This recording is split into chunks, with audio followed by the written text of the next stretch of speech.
Hello, this is Mark Wildman of Wildman Athletica, and today we are going to talk about a half kneeling kettlebell press. Our half kneeling press is a fun exercise. Think about taking your standing kettlebell press where you get to radiate tension from your entire body in order to press the weight up, and then take some of that radiating tension away from yourself. This is kind of the original purpose of like a dumbbell seated chest press, was to take the legs out of it so that you couldn't push press it and you couldn't jerk the weight. You had to be a pure press. And over time, people kind of forgot that they were supposed to do most of their presses standing up, I think. And they started doing bodybuilding, which was just take it out and just crank away with double dumbbells.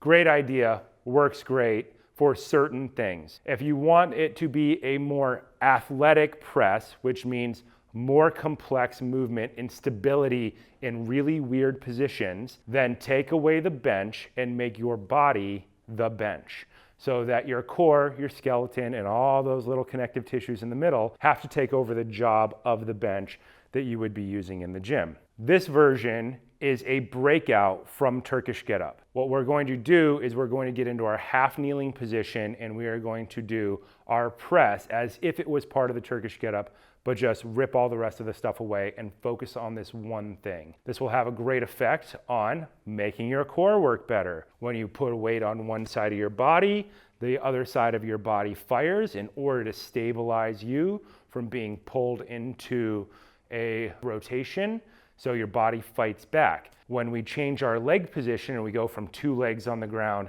to a half kneeling, which is a knee on the ground, lead leg at 90 degrees, rear leg at 90 degrees. Once again, you change the way that the core fires because you've changed the bottom of the core. The pelvic floor is in a different position. So the box that is your core, abs in the front, muscles in the back, side muscles, and top and bottom, diaphragm and pelvic floor, they are all in a slightly different position. If you want your core to work in weird positions, you have to train your core in weird positions. When we set up for this position, we are going to have about a 90-degree angle in the front leg, and we would like to have about a 90-degree angle in the back leg. We are going to pick the kettlebell up by pointing our thumb back, rotating our elbow, keeping it close to the body, and catching with our thumb right about at collarbone height. From here, we are going to externally rotate, and we are going to press all the way up. We're going to lock out our elbow. The important part is wrist position. If we try to do this from a compromised wrist position, it's going to be weird and compromised. The great thing about kettlebells is that they force you into better positions because of the way the weight is distributed in the kettlebell itself. Clean it up. We're going to get our wrist into our good position.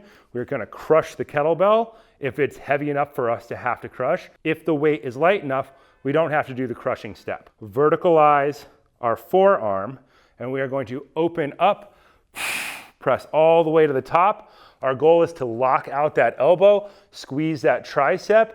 Our knuckles should be at a 45-degree angle with the handle of the kettlebell.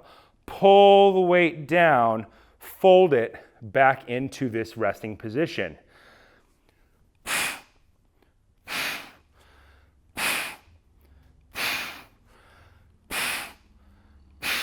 The goal of doing this with one hand is that if something is wrong between the left or right side of your body, then your body will be able to kind of work its way around in the beginning to get around sticking points in the movement. Let's try this with a 24K. Pressing in the kneeling position is harder than pressing standing up because you have less radiating tension from your body.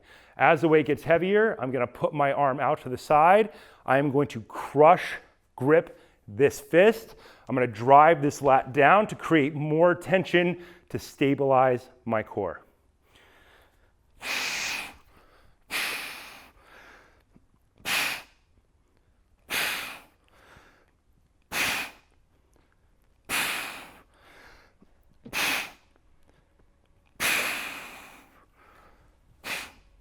Next up, we're going to try using our 28K kettlebell. Your max pressing weight from the kneeling position should be less than your max pressing weight from the standing position.